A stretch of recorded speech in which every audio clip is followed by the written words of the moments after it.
यानंतर बातमी पुण्यामधून आहे। पुण्यातला भिडे पूल सलग दुसऱ्या दिवशी पाण्याखाली आहे। खडकवासला धरणामधून 20,000 क्युसेक विसर्ग केला जातोय आणि या विसर्गामुळे नदीपात्रातील वाहतूक ही आता रस्ते सलग दुसऱ्या दिवशी बंद आहेत आणि भिडे पुलावर पुणे पोलीस आणि महापालिका कर्मचारी सुद्धा लक्ष ठेवून आहेत असं समजतंय। नदीपात्रातले रस्ते बंद आहेत, त्याच्यामुळे शहरातील इतर भागांमध्ये मोठी वाहतूक कोंडी सुद्धा होतीये। या सगळ्या संदर्भात सध्याचे अपडेट्स घेऊयात प्रतिनिधी बालाजी पोद्दार यांच्याकडून। बालाजी, आता नेमकी काय परिस्थिती आहे? अजूनही पूल पाण्याखाली आहे का?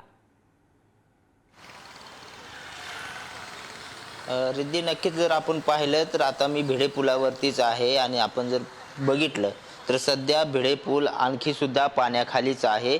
आता जो खडकवासल्याचा विसर्ग आहे तो कमी करण्यात आलेला आहे। 13,000 क्युसेक्स वरती हा विसर्ग आणण्यात आलेला आहे, त्यामुळे थोड्या प्रमाणात पाणी कमी होते आणि भिडे पूल थोडा थोडा उघडा पाहायला मिळतोय। मात्र आणखी विसर्ग कमी करावा लागणार आहे, त्यावेळेसच भिडे पुलावरचं पाणी कमी होणार आहे। यामुळे जी भिडे पुलाची नदी पात्रातली जी वाहतूक आहे ती सलग 2 दिवस बंद असल्यामुळे इथल्या वाहतुकीचा परिणाम आहे जो आहे तो इतर रस्त्यावर शहरातल्या पडतोय आणि त्या ठिकाणी मोठी वाहतूक कोंडी आपल्याला पाहायला मिळते। आता पाऊस बंद आहे, मात्र भिडे पुलावरचं पाणी आणखी संपलेलं नाही। भिडे पुलावरचं पाणी संपण्यासाठी विसर्ग बंद करणं गरजेचं आहे, मात्र घाटमाथ्यावर पावसाची शक्यता हवामान विभागाने वर्तवली आहे, त्यामुळे हा विसर्ग बंद झाल्यावरच भिडे पूल आपल्याला पाहायला मिळणार आहे। रिद्धी, बालाजी, धन्यवाद दिलेल्या सगळ्या तपशिलांसाठी।